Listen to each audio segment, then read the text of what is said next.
સુરતમાં સત્યમયોગ ફાઉન્ડેશનમાં યોગની પ્રવૃત્તિની આડમાં બનાવટી ચલણી નોટો છાપવાના કૌભાંડમાં પ્રદીપ ગુરુજી અને તેના સાગરીતોની પૂછપરછમાં અનેક ચોંકાવનારી વિગતો જાણવા મળી છે, જેમાં સુરતમાં બનાવટી ચલણી નોટ છાપતા પહેલા પ્રદીપ ગુરુજી ચીન ગયો હતો, જ્યાં એજન્ટો સાથે મળીને નોટો છાપવા માટે સિસ્ટમ સમજીને ટ્રાયલ માટે નોટ પ્રિન્ટ પણ કરી હતી અને ત્યારબાદ સુરતમાં મોટા પ્રમાણમાં બનાવટી ચલણી નોટો છાપવા માટે કરન્સી સિક્યોરિટી કાગળનો ઓર્ડર સ્ટેશનરીની આડમાં આપીને જથ્થો મંગાવ્યો હતો।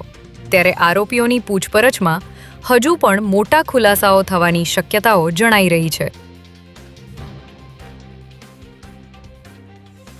રમજાન ઈદના દિવસે કાંકરિયા પરિસરમાં ચાલતી ટોય ટ્રેનમાં એક મોટી દુર્ઘટના થતા રહી ગઈ હતી, જેમાં ભારે ભીડનો લાભ ઉઠાવી જોખમી રીતે ચાલુ ટોય ટ્રેનમાં ચડવા જતાં એક સગીર બાળક નીચે પટકાયું હતું, પરંતુ સદનસીબે બાળક પાટાની બહારની તરફ ફેંકાયું હોવાથી તેનો બચાવ થયો હતો।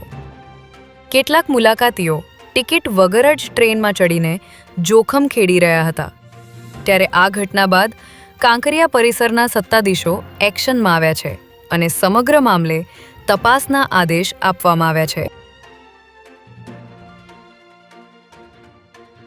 પુત્રની સોપારી આપનાર, માતાની જ હત્યા કરનાર આરોપીને અમદાવાદ ક્રાઇમ બ્રાન્ચે નરોડાથી ઝડપી પાડ્યો છે।